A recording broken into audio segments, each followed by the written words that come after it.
Hey everyone, in this video we'll be converting an old VX1000 camcorder microphone directly from the handle of a broken camcorder into a standard 1/8 inch audio cable. And this approach should work for any other analog audio cable that you would want to connect to. To do this, you'll need the microphone itself, which in our case came with most of the handle, and you'll need a Phillips head screwdriver, probably a soldering iron and some solder, and a donor audio cable. In our case, we got the one linked below, which was nice and beefy and had wires that are big enough to be easy to actually work with. Any cord should do though. Off camera, we cut the RCA end of the cable off and stripped the wires. Our wire had two separate wires fused together, one for the left channel and one for the right. Both have copper shielding around the signal wire. This shielding is actually the ground, so peel that back away from the shielded wire and twist the strands into a single contact. Go ahead and strip a bit of the shielding back on the interior wire to expose the copper for the left and right signals. On ours we have a separate ground for both channels, but other cords may just have a single set of ground wires being shared for both signal wires. Either is fine, just connect them accordingly when we get to the actual wiring. To start, we're just going to remove all the screws we find until we get down a little closer to the mic itself, starting with the ones on top of this black plastic panel and the cold shoe.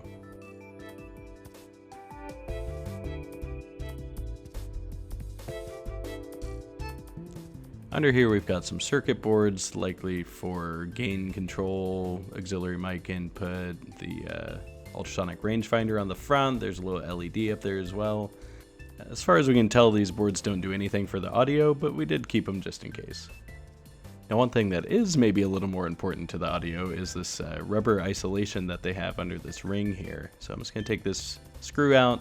We'll probably keep these two plastic pieces to design a new handle for this. This is actually going to be going on a different camera, which we'll show at the end of the video. So we'll 3D print a replacement for those, but we're going to keep the rubber grommet because that'll probably provide better isolation for the mic. So I'm just going to go ahead and pull out all these ribbon cables so we can get this board out safely without damaging anything.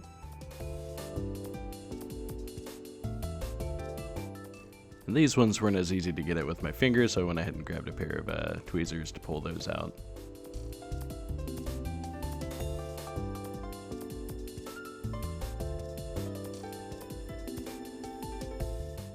And with that final ribbon cable out, this board is free.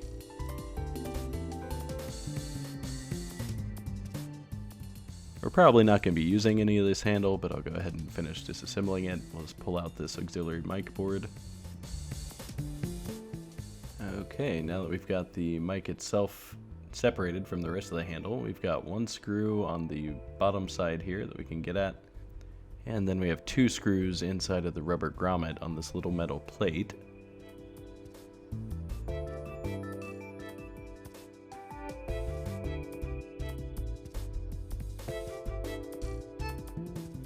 Alright, with those screws out, we can go ahead and pull this whole rubber thing off around the ribbon cable here. With all those screws removed, you should now be able to free the top housing. It's sort of got a clip on one side, so it helps if you pull the side with the screw out first, and then pull the whole assembly away from the other side. And with that, we can just pull the rest of the mic out from the shield. And here we have two plastic halves that are sort of snapped together. I found out later you can actually kind of pivot them clockwise. The right half will turn clockwise, and then you don't have to worry about breaking any of the snaps. Inside here we have two more circuit boards, both of which we will not be using for a mod. But I'm going to take this chance to go ahead and label everything so I know I'm putting it back together right. We've got the left side and the right side. When we pop this open, you'll see that there's yet another rubber housing containing the actual microphones themselves. And you'll see that there are two on each side, which is why we have 4 wires instead of just 2 on each side. We'll be sort of combining both microphones into one before we hook them to our wire. Now, if you happen to have the right connectors, you could actually make this completely reversible by just doing all your work after the female connector here, but we don't have those, so we're just gonna cut the wires and connect right to them. Now, I recommend labeling these two rubber housings as well, front, back, top, bottom, left, right, label everything on them because it can be a little confusing which one's which. Now, at this point, we weren't sure if we were going to try and make this reversible or not, so I very stupidly cut right in the middle of the wires instead of at the connector end, which gave me very little slack to work with, but we made it work in the end. I recommend you cut it off right at the end of that connector if you're doing this mod. So now we're just stripping all those tiny little wires so that we have a tiny bit of copper exposed on each one.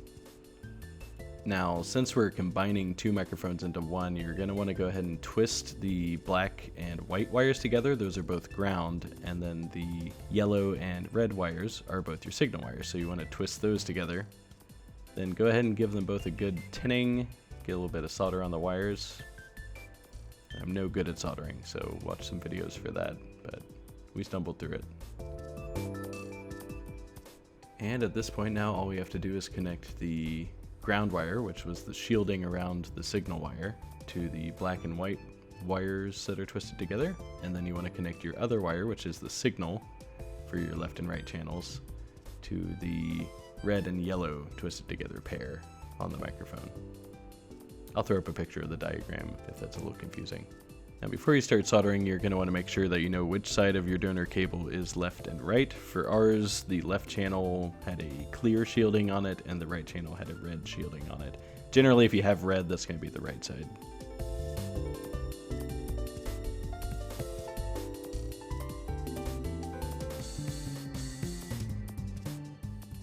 Now if you're like us and you forgot to label which side is the front and the back of this little rubber housing that holds the microphones, you can check it against the plastic frame because there's a taper to the whole thing. So as long as you match the taper direction, then you should be correct. For us, that wound up being the yellow cord in the front for the left channel, at least. So at this point, we went ahead and plugged it into my computer and gave it a test. It worked great, and it was on the correct channel that we expected. So we went ahead and glued the wires down to the back of the rubber housing. This is mostly just so that they don't get twisted up or accidentally contact anything they shouldn't. These are just bare solder joints, so it's a good idea to cover them with something, be that electrical tape or whatever you have. Since that went smoothly, we go ahead and do the same thing for the other side microphone. In this case, I went ahead and threw some black heat shrink on the bare copper ground wire, so that's why we've got a black cord on our donor cord there. But that's just the ground, so that's going to go to the black and white twisted pair on the microphone itself, and the red will go to the signal wires, which are the yellow and red on the microphone itself. So here we got the other channel glued down correctly. All the wires are secured, so we're going to go ahead and put the plastic housing back on and snap it together. And it never hurts to check again, so at this point we plugged it into our computer again just to confirm that we had stereo sound with both the channels on the right side. And everything sounded good, so we're just going to put this back in the outer shell for the microphone. And next up, we've got this little plastic backer, which can just go on the way it came off. Get the snap in first, get the screw area in, and put the screw in. From here on out, the mic works, so really everything else is just how do you want to mount it to what you're going to put it on. In our case, that's a Sony FS5 camera, and we're going to be 3D printing a handle that will fit around this rubber grommet the same way that the original one did. And we'll also be designing a 1/4-inch tripod mount for this thing. So if you do keep this rubber grommet, it should hopefully fit into that. No promises, but we're going to try and put something out. Now we had to adapt the metal plate and the rubber grommet a little bit. We actually cut a slit down one side of it so we could slide our cord through it, and we had to drill out the middle slot to be wide enough for our wires to fit through, because this is a lot fatter than the ribbon cable that it came with.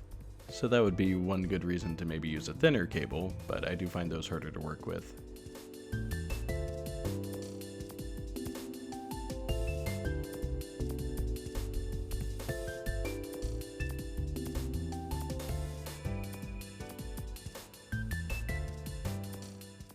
So with just a little bit of fighting, we were able to get everything slid back in, aligned, and we were able to get the screws down to make sure this thing's nice and secure.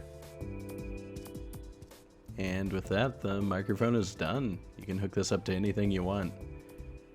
In our tests on a computer, it did not need a preamp at all. It was nice and loud. On the Sony FS5, we're using an XLR adapter, and we did have to do the plus 48 volt setting on the camera to make it sound the right volume, but it's got low noise and sounds great. Yeah, so what you're hearing right now is the VX1000 mic, just hooked to a regular old 3.5mm microphone cord. Easy peasy. We could probably redo that mod in 30 minutes now that we've done it. Now this is our first time trying to do the mod, so it did take about an hour, but you could easily get this mod done in 20 minutes if you knew what you're doing. Hopefully this video was helpful. We're going to put some links to the 3D print files and Amazon links for the cord that we bought in the description. If you have any questions, just leave a comment and we'll try and help you out. Have a good day.